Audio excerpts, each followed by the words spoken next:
Hello, beautiful soul sparklers. My name is Darci Legg, and welcome to Darci's Mindful Magic, where I support sensitive or empathic children inside and outside of the classroom, making each day better. Today, my delicious focus is going to be supporting sensitive or empathic children with an occupational therapist in the school system. I am more than thrilled to have Goldy share her wisdom with us today. Goldy, thank you so much for taking the time to do this interview with me. Yeah, it's my pleasure. Thanks for having me. And so for those of you who have not had the pleasure of meeting Goldy before, can you give us a little bit about your background as far as occupational therapy? Yes, I've worked with children a lot as a high schooler. I was a day camp counselor, and I've always been interested in physical health. So it was a really good combination of the opportunity to work with children. Occupational therapists work in different settings, but I work in it's called pediatrics. I work in a public school. And so an opportunity to combine the mind-body connection, combining physical health and psychological components that go into living your life to the fullest. It allowed me to combine a lot of different creative talents I have and use those to help children. Can you define for me what exactly an occupational therapist does? We identified the activities, occupation as in ways that people occupy their time. So a lot of people think of it as helping people find jobs, but we really think of it as the job of living. So occupation as in occupy your time. Everybody occupies their time differently. We all have a 24-hour period, but we all occupy that 24 hours in different slivers of activities and ways that we make meaning in our life through what we do. So it's very focused on what we're doing, but it's a way of we're occupying our time. So there's a very big psychological component of how we choose to occupy our daily time that we're allotted. In occupational therapy, since it's therapy, there is a prevention aspect to occupational therapy, but most occupational therapists work on helping people remediate. That's just the most popular way that people practice occupational therapy. There are prevention and maintenance of just helping people maintain their healthy habits, but most occupational therapists work on difficulties that people are having with how they want to occupy their time. So let's just say someone injured their arm, unfortunately, and they may be a musician, and that's how they would occupy a lot of their time, and now they're not able to because of the injured hand. We would help them on a physical level.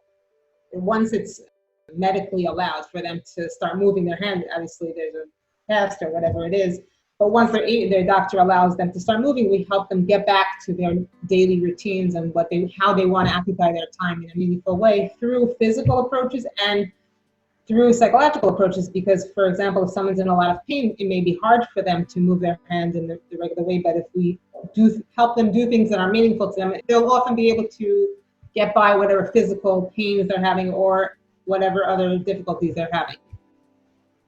So we use a lot of emotional and physical approaches combined, mind-body connection. Thank you, because I wasn't 100% sure what an occupational therapist was, since we only have physical therapists in our school. So thank you for explaining that to me. It's a relatively new profession. Came out about after World War II, so a lot of people are not familiar with it. So it's a common question. Okay. How are you different than a physical therapist, though? Do they mostly deal with the body, the physical therapist? The reality is it's not that different. In a clinical sense, we tend to be assigned different roles. They tend to split the top of the body, but even that is not even true, because both physical and occupational therapists end up working with both arms and legs, but we're sort of known for the arms and they're sort of known for the legs. But the real difference is that we're much more mind-body. A lot of things I could say are not even true across the board, but generally, like, we would do more mind-related things. Like, we would actually sit down and play board games with someone, and we would analyze their cognitive skills. Can they organize? Can they initiate? We might look into things like dementia, whereas a physical therapist wouldn't be involved with that. Like, they would give someone with Alzheimer's, things like that, they would give them occupational therapist, even without any physical disabilities, if it was like more of just keeping their daily routines. Even something like visual impairments, they would give to occupational therapists, because we would help people with just feeling their way around and making sure there's no fall risk. So it's a very holistic profession. We work with a lot of different things, whereas physical therapists, it's usually limited to like injuries. Oh. Does that make sense if I explain? Like it could be a visual impairment, it could be a mental impairment. So it's anything that would get in the way of your daily routines.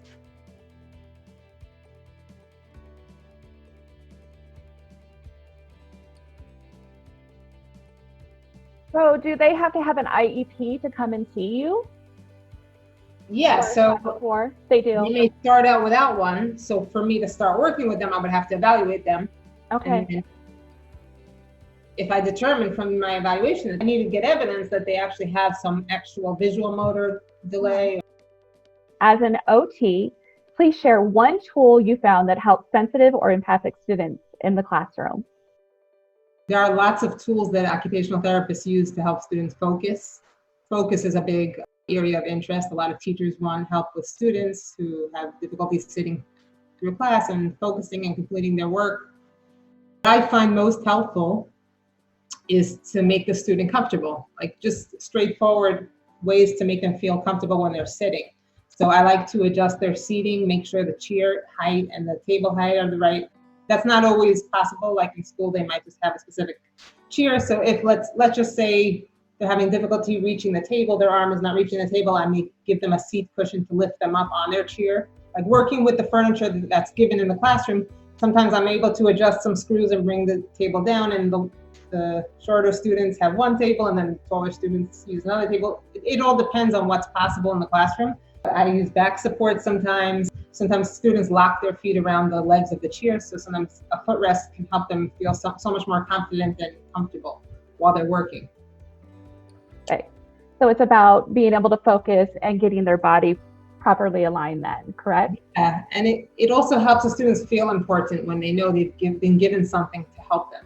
So that also motivates them to put their best foot forward. Yes, love it. What challenge have you noticed with sensitive students in the classroom, and how have you been able to support them to solve this problem? Well, the main difficulty for anyone in life, and children are just a microcosm of all of us, is that they may not be interested in the subject that's being presented. Because we know that everybody tends to focus when they're really interested in something. No matter what difficulty a person has, when they're doing something they actually love, we see their abilities skyrocket. Their speech abilities will improve, let's just say when they're singing, if that's their passion, or if somebody's writing about a topic they're really interested in, they want it to be read and they know it's important. In general, when a student is watching a video at home, they're going to focus really well. So it really comes down to learning what the student is interested in, and as much as possible trying to incorporate that into the lesson. That's hard when you're working with a lot of students at once if you're a teacher. So for example, I may make a visual cue on the student's desk if they're into Superman. I'll custom design some visual cue on their desk. One of my first questions when working with a child is, what do you like? What's your favorite character? What's your favorite toy? What's your favorite game? And I start with keeping a list. And let's just say Superman, that's a popular one. So if, for example, the student's difficulty is focusing, I may put a picture of Superman with a special, maybe an emphasis around his eyes, and tell them, remember to look at the teacher. I'll even ask the student to help me design the visual cue. So it's very meaningful. In occupational therapy, the biggest principle is meaning. It has to be meaningful to the person. All the research supports that when people are doing things that are meaningful to them, all their physical, emotional, and cognitive abilities, it just has an exponential effect on all their abilities. Whatever their baseline abilities are, they're going to skyrocket because it's meaningful. And we all know this from knowing people, and especially knowing children. When they're playing video games, they're so much more engaged. I'll actually see teachers giving students books that are based on their interests. A student was really into spiders. I saw the teacher gave him tons of spider books. And then when it comes to occupational therapy one-on-one, when I work with a student in a separate therapy location for their session, I can especially do their handwriting practice, their fine motor, all revolving around those interests that they identified. Perfect. Love it. Thank you. Yeah. Interest it makes a world of difference. Yeah.